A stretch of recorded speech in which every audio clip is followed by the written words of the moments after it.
I'd like to invite from the OCAA varsity coordinator from Centennial College, Ms. Joan Healy.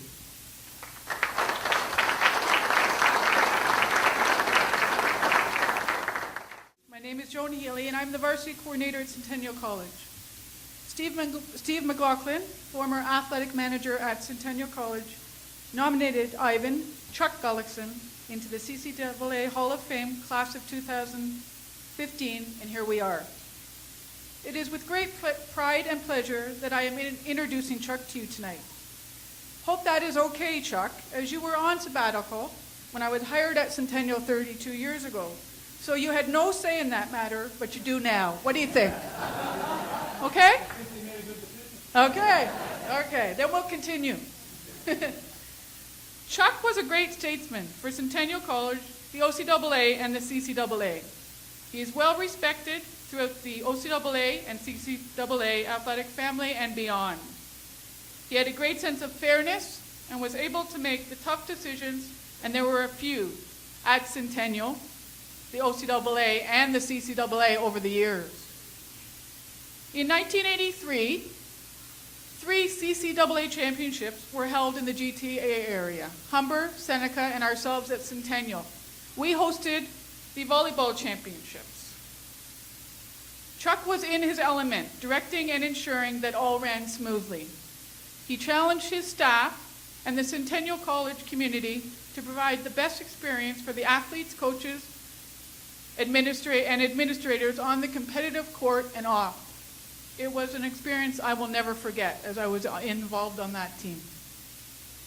Committed, diligent, passionate, genuine, innovative. A dreamer, leader, and builder whose footprints reside in CCAA institutions and boardrooms from coast to coast. Your legacy is immeasurable, and the imprint that you have left on the lives you have touched will last forever. Please join me in congratulating Chuck Gullickson, CCAA Hall of Fame inductee 2015. Well, thank you very much. I couldn't think of anyone that I would prefer to have speak on my behalf than Joan Healy. She was a very outstanding student athlete of ours, and she later joined our staff, and I wasn't there to hire her, but I would have in a heartbeat.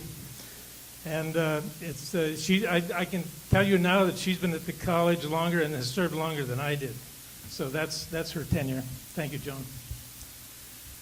I'd also like to thank Jim Bilek and the people from Ontario who nominated me, along with the people from Centennial.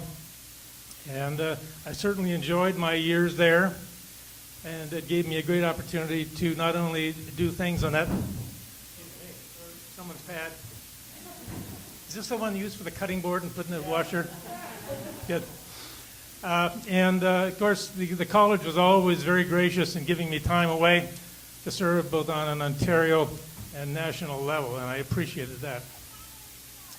After hearing Bucky Buchanan, I can't think of another word that I could say that would explain better why we're here and why we're doing what we're doing. Because to me, it epitomized everything that's good about what we're doing. It's not always perfect. Sport brings out the best and the worst of everything in us. But I can tell you that the experiences that he related tell me that we're doing it right. And so that's more satisfaction than I could ever get anywhere else. Thanks, Bucky. I want to tell you, too, that I was in Montreal in 1978. No, I wasn't part of the hotel disturbance. I was at the arena at the University of Montreal in March of 1978. And I know the 4 teams that were in that playoff, and we were one of them. And we beat Humber in the bronze medal game. But I can tell you, I watched every second of that game between the Red Deer Rebels and your team, the Capers. And it's a game I'll never forget either. I know the joy that it brought to you and your players. And it brought joy to the rest of us, too, by the way. In fact, that was a great championship in Montreal in 1978, where a lot of the teams came together shortly after the '76 Olympics to enjoy some of the fine facilities there. I would also like to introduce some of the people at my table. My wife, Charlie, of 55 years.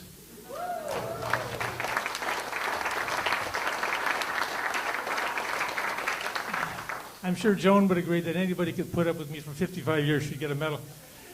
But she's been a great confidant of mine and a great supporter, and we've been through the highs and lows of everything that's happened in sport here. Also, there are people that are from Centennial, Darcy and Brian, Jim Bialek, and others that you'll know. I also have a special guest here tonight who's from Regina. She's I want to say a great niece. I don't know if there's even a category like that, but great niece, Kirsten Gullickson, who's doing some graduate work here at UMB, and she was fortunate enough to be our guest here tonight, and I'm glad she could join us.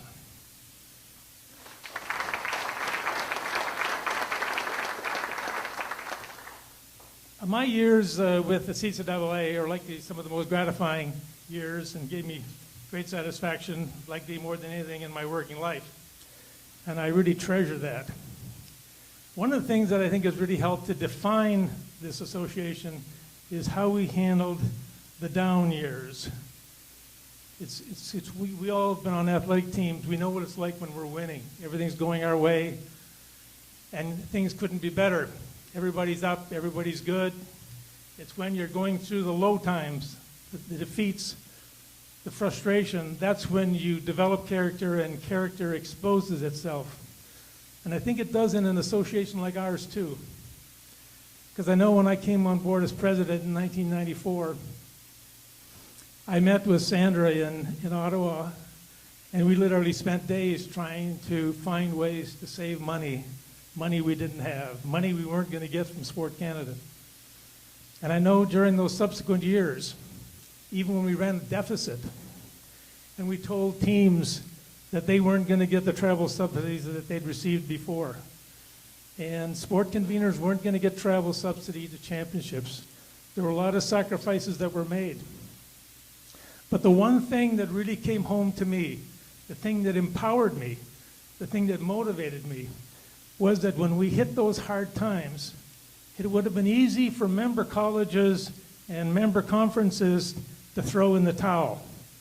Say, look, that's your problem. You deal with it. You're the national executive. You deal with it. But they did the exact opposite. They stood and were counted. They carried the can during those years when our funding was down near zero. And they made it possible for this association to thrive during those low periods so we could live again. And we could learn that funding might be down the road, but it wasn't there now. And that, to me, really told me what this association was all about. The strength came from the bottom up, not the top down. So that, to me, is my lasting memory, and I will certainly always cherish my years in this association and the people in it.